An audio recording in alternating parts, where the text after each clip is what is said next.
লখিমী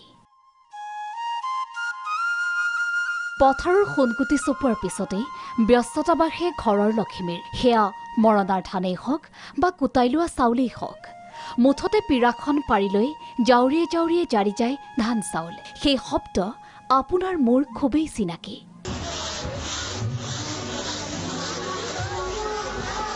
শুনকচোন, এক মৃদু লহৰ, এই সুৰ চহা জীৱনৰ। এইবাৰ মন কৰক, ডলালৈ চাউল জাৰি থকা এইসকল যুৱতীলৈ আচৰিত হৈছে নহবই বা কিয়? যি সময়ত ভিন্ন যান্ত্ৰিক সঁজুলিৰ ব্যৱহাৰত আমি সততে কোলাখন ল'বলৈ আহৰি নাপাওঁ, তেনে সময়তে সোণাৰী জুনিয়ৰ কলেজৰ এই পদক্ষেপে হাঁহি বিৰিঙাইছে সকলোৰে মুখত। চাউল জৰা প্ৰতিযোগিতা, অংশ লৈছে বহু ছাত্ৰীয়ে।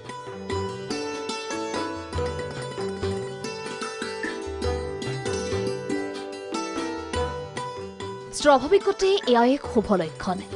অসমীয়া পৰম্পৰা কৃষ্টি সংস্কৃতিৰ এনেবোৰ কৰ্মই এতিয়া প্ৰতিযোগিতাত ঠাই লৈছে।